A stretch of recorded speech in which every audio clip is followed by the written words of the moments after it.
જો તમે ભારતીય શેરબજાર પર માત્ર એક નજર નાખો તો તે કોઈ આફત જેવું લાગતું નથી. સેન્સેક્સ અને નિફ્ટી તેમની તાજેતરની ઊંચાઈથી માત્ર થોડા ટકા જ નીચે છે. તે ફ્રી ફોલમાં નથી અને મોટા સેક્ટરની હલચલ એવા ઇન્ડેક્સમાં છુપાયેલી છે જે લગભગ સપાટ દેખાય છે. વૈશ્વિક સ્તરે ઝૂમ આઉટ કરો અને તમને સમાન પેટર્ન દેખાશે. S&P 500 પણ કેટલાક અઠવાડિયાના અસ્થિર ટ્રેડિંગ પછી તેની તાજેતરની ટોચથી માત્ર થોડા ટકા નીચે છે. રોકાણકારો હજુ પણ વ્યાજદરો, ફુગાવો અને AI નેરેટિવ્સ પર ધ્યાન કેન્દ્રિત કરી રહ્યા છે અને બજારનું પ્રાઇસિંગ મોટાભાગે એવા દ્રષ્ટિકોણને પ્રતિબિંબિત કરે છે કે મધ્ય પૂર્વનું યુદ્ધ એક નિયંત્રિત અસ્થાયી આંચકો છે જેનું આખરે સંચાલન કરવામાં આવશે. પરંતુ જો તમે ભારતમાં છો, જ્યાં આપણા ક્રૂડનો લગભગ 4/5 ભાગ અને આપણી ગેસની જરૂરિયાતોનો એક મહત્વપૂર્ણ હિસ્સો આયાત દ્વારા પૂરો થાય છે, તો તમે હમણાં જ આને અવગણી શકો તેમ નથી. આપણે વિશ્વએ અત્યાર સુધી જોયેલા સૌથી મોટા ભૌતિક ઉર્જા વિક્ષેપોમાંથી એકમાંથી પસાર થઈ રહ્યા છીએ. કેટલાક માપદંડો અનુસાર ઇતિહાસમાં વૈશ્વિક તેલ અને ગેસના પ્રવાહ માટે આ સૌથી મોટો આંચકો છે. હકીકતમાં આ 2026નો આંચકો કેટલાક મેટ્રિક્સ પર રશિયાએ યુક્રેન પર આક્રમણ કર્યા પછી આપણે જે જોયું તેના કરતાં મોટો છે. અને સૌથી ડરામણી વાત એ છે કે આ થોડા અઠવાડિયા કે મહિનાઓનો લોજિસ્ટિકલ વિલંબ નથી. આ એ ઇન્ફ્રાસ્ટ્રક્ચરનો કાયમી ભૌતિક વિનાશ છે જે વિશ્વને ચાલતું રાખે છે. આજે આપણે ડીકોડ કરીશું કે વૈશ્વિક ઉર્જા બજારમાં હમણાં શું તૂટ્યું છે. દક્ષિણ કોરિયા જેવા દેશો શા માટે પહેલેથી જ બળતણનું રાશનિંગ કરી રહ્યા છે? તે સમગ્ર AI બૂમને ચલાવતી ચિપ્સને કેવી રીતે અસર કરે છે?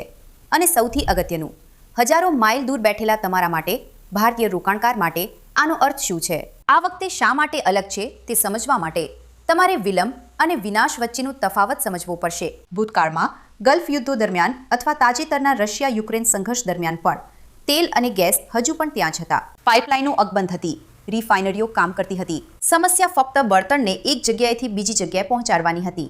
આજે જે થઈ રહ્યું છે તે એવું નથી. થોડા દિવસો પહેલા કતાર એનર્જીએ ફોર્સ મેજ્યોર નામની એક જાહેરાત કરી. ફોર્સ મેજ્યોર એ કાનૂની કલમ સિવાય બીજું કંઈ નથી, જેનો મૂળભૂત અર્થ એ છે કે કોઈ દૈવી પ્રકોપ અથવા યુદ્ધ થયું છે અને અમે અમારા કરાર રદ કરી રહ્યા છીએ. ઈરાની હુમલાઓએ કતારના રાસ લફાન કોમ્પ્લેક્સ એટલે કે જે વિશાળ ગેસ ફેક્ટરીમાં કતાર ગેસને LNGમાં ફેરવીને જહાજો પર લોડ કરે છે તેના પર પ્રહાર કર્યા પછી તેમણે હવે ફોર્સ મેજ્યોર જાહેર કર્યું છે અને ચીન, ઇટાલી, દક્ષિણ કોરિયા અને બેલ્જિયમમાં ખરીદદારો સાથેના લાંબા ગાળાના LNG કરાર રદ કર્યા છે. તે હુમલાઓએ કતારની LNG નિકાસ ક્ષમતાના લગભગ 70% ઠપ કરી દીધી છે, જે વાર્ષિક આશરે 13 મિલિયન ટન છે. ઉર્જાની દ્રષ્ટિએ ફક્ત સમજવા માટે તે વૈશ્વિક બજારમાંથી મધ્યમ કદના દેશના સમગ્ર વાર્ષિક ગેસ પુરવઠાને લગભગ રાતોરાત દૂર કરવા જેવું છે. સારું, પ્રતિક્રિયા એ હતી કે થોડા દિવસોમાં જ એશિયન LNG સ્પોટના ભાવમાં લગભગ 60%નો ઉછાળો આવ્યો, જેના કારણે બેન્ચમાર્ક ફરીથી ઘણા વર્ષોની ઊંચી સપાટીએ પહોંચી ગયા, કારણ કે ખરીદદારો કતારી કાર્ગોને બદલવા માટે દોડાદોડી કરી રહ્યા હતા.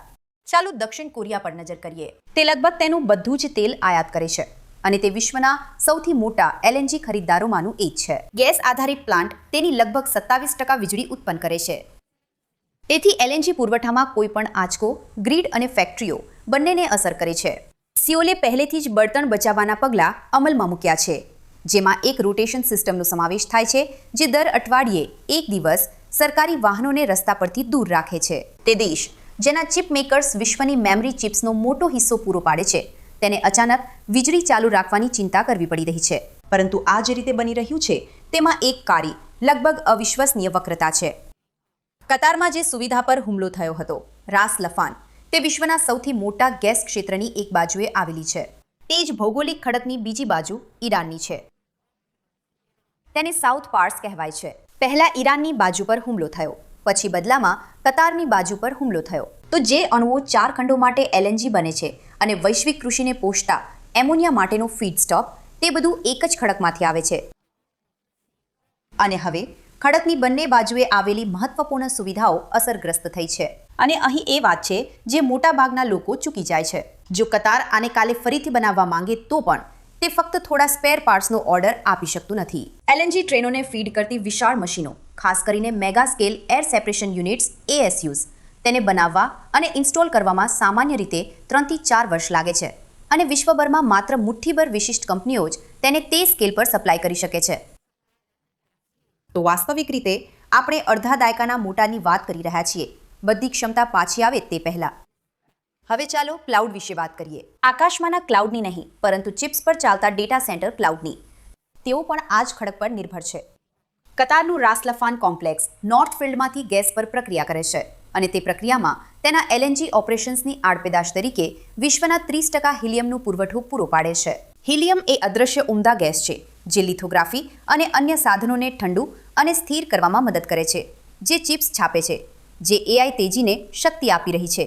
તેથી જ્યારે રાસ લફાન ઓફલાઈન થયું ત્યારે તેણે માત્ર તેલ અને ગેસના પ્રવાહને જ રોક્યો નહીં, તેણે વૈશ્વિક હિલિયમ પુરવઠાના ત્રીજા ભાગને પણ રોકી દીધો, જેનાથી AI મોડલ્સને તાલીમ આપતા અને ચલાવતા ફેબ્સ અને સાધનો પર સીધું દબાણ આવ્યું. ઉર્જાનો આંચકો અને AI હાર્ડવેરનો આંચકો એ બે અલગ વસ્તુઓ નથી. તે એક જ વાર્તાનો ભાગ છે. બંને ગલ્ફમાં એક જ ચોક પોઈન્ટ દ્વારા અવરોધિત છે. હવે તમે વિચારતા હશો, ઠીક છે, કતારે ચીન, દક્ષિણ કોરિયા સાથેના કરારો રદ કર્યા. ભારત તે યાદીમાં નહોતું, તો મારે શા માટે ચિંતા કરવી જોઈએ? ભલે, તમારે શા માટે ચિંતા કરવી જોઈએ તે અહીં છે. ભારત તેના મોટાભાગના ક્રૂડ ઓઇલ માટે આયાત પર નિર્ભર છે, 10માંથી લગભગ 9 બેરલ, અને તે નિર્ભરતા જલ્દીથી દૂર થવાની નથી. દિલ્હીએ હોર્મુઝની સામુદ્ર ધુની પર તેની નિર્ભરતા ઘટાડવાનો પ્રયાસ કર્યો છે અને આજે આપણું લગભગ 70% ક્રૂડ તે એકમાત્ર ચોક પોઈન્ટની બહારથી આવે છે. પરંતુ કિંમતો હજુ પણ મધ્ય પૂર્વના બેન્ચમાર્ક અને વૈશ્વિક સ્પોટ બજારો દ્વારા સંચાલિત છે. તેથી જ્યારે એશિયન LNGના ભાવ થોડા દિવસોમાં 40-50% વધી જાય છે, ત્યારે તે ઊંચા ભાવોની અસર આખરે ભારત દ્વારા ચૂકવવામાં આવતી કિંમત પર પડે છે. જ્યારે ઉર્જા એકલી મોંઘી થઈ જાય છે, ત્યારે તે સમગ્ર અર્થતંત્ર પર એક મોટા અદૃશ્ય કરની જેમ વર્તે છે. તેથી તમારા પોર્ટફોલિયોમાં રહેલી કંપનીઓ વિશે વિચારો. સિમેન્ટ, સ્ટીલ, રસાયણો, ખાતરો. તેઓ મોટા પ્રમાણમાં બળતણ અને ઉર્જાનો ઉપયોગ કરે છે. જો તેમની ઉર્જાનો ખર્ચ વધે છે તો તેમના માર્જિન કચરાઈ જાય છે અને તે ત્યાં અટકતું નથી. જ્યારે ભારતે તેલનું એક જ બેરલ ખરીદવા માટે વધુ પૈસા, વધુ ડોલર ખર્ચવા પડે છે, ત્યારે રૂપિયો સામાન્ય રીતે નબળો પડે છે. નબળો રૂપિયો દરેક આયાતને મોંઘી બનાવે છે અને ફુગાવાને ઉપર ધકેલે છે. ઊંચા ફુગાવા સાથે RBI પાસે વ્યાજદરો ઘટાડવા માટે ઘણી ઓછી જગ્યા છે. અને જો દરો લાંબા સમય સુધી ઊંચા રહેશે તો બજારને એવા પ્રકારના વિસ્તૃત મૂલ્યાંકનને યોગ્ય ઠેરવવામાં સંઘર્ષ કરવો પડશે, જે આપણે છેલ્લા 2 વર્ષથી જોઈ રહ્યા છીએ. અને જો તમને આ હજુ પણ અતિશય ઉક્તિભર્યું લાગતું હોય તો આનો વિચાર કરો. 24મી માર્ચે આ સંકટની બરાબર વચ્ચે પેટ્રોલિયમ અને કુદરતી ગેસ મંત્રાલયે આવશ્યક ચીજવસ્તુ અધિનિયમ હેઠળ એક નવો આદેશ ઉતાવળમાં બહાર પાડ્યો. તે સ્થાનિક મંજૂરીઓ, જમીનની અડચણો અને ઊંચી ફીને પાર કરીને ગેસ અને ઉત્પાદન પાઇપલાઇન્સને ઝડપી બનાવવા માટે એક સ્પષ્ટ સમયબાઉન્ડ ફ્રેમવર્ક બનાવે છે. અને તેની પોતાની નોંધમાં સરકાર કહે છે કે આ હોર્મુઝની સામુદ્ર ધુનીમાં થયેલા વિક્ષેપો અને ગલ્ફ લિક્વિફેક્શન પ્લાન્ટ્સને થયેલા નુકસાન સાથે સીધું જ જોડાયેલું છે. તેથી જ્યારે કોઈ સરકારી તંત્ર મુખ્ય ઉર્જા ઇન્ફ્રાસ્ટ્રક્ચર માટેના નિયમો ફરીથી લખવા માટે આટલી ઝડપથી આગળ વધે છે, ત્યારે તે એક સ્પષ્ટ સંકેત છે કે નીતિ ઘડવૈયાઓ પુરવઠાના આંચકાને વાસ્તવિક માને છે. અને રોકાણકારો તરીકે તમારે પણ તેવું જ માનવું જોઈએ. આપણે માળખાકીય અછતના યુગમાં પ્રવેશી રહ્યા છીએ. બજાર હાલમાં ઊંઘમાં ચાલી રહ્યું છે. તે એક અસ્થાયી વિક્ષેપને ધ્યાનમાં રાખીને કિંમત નિર્ધારિત કરી રહ્યું છે, જ્યારે ભૌતિક વાસ્તવિકતા કાયમી વિનાશ છે. એક રોકાણકાર તરીકે તમારે અત્યારે જ તમારા પોર્ટફોલિયોને જોવાની અને તમારી જાતને એક કઠિન પ્રશ્ન પૂછવાની જરૂર છે. મારી કેટલી સંપત્તિ એ ધારણા પર નિર્ભર છે કે ઉર્જા સસ્તી અને વિપુલ રહેશે, કારણ કે સસ્તી, ભરોસાપાત્ર ઉર્જાનો યુગ હોર્મુઝની સામુદ્ર ધુની પરના આબના ગોળામાં હમણાં જ સમાપ્ત થયો છે. આ ગભરાવાની વાત નથી, પરંતુ યોગ્ય સ્થિતિ ગોઠવવાની વાત છે. સ્માર્ટ મની પહેલેથી જ વધુ ઉર્જા વાપરતા, ઓછા માર્જિનવાળા વ્યવસાયોમાંથી નીકળીને એવા ક્ષેત્રોમાં જઈ રહ્યું છે જે લાંબા સમય સુધી ચાલતી ઉર્જાની ખાધમાં ટકી શકે છે અથવા તો નફો પણ કરી શકે છે. હું યશોધરા છું અને તમે ડીકોડર જોઈ રહ્યા છો. જો આનાથી તમને બજારમાં રહેલી બ્લાઇન્ડ સ્પોટને જોવામાં મદદ મળી હોય તો લાઇક બટન દબાવો, તેને બીજા કોઈ રોકાણકાર સાથે શેર કરો અને સબસ્ક્રાઇબ કરો. ફરી મળીએ ત્યાં સુધી સ્માર્ટ રહો અને માહિતગાર રહો.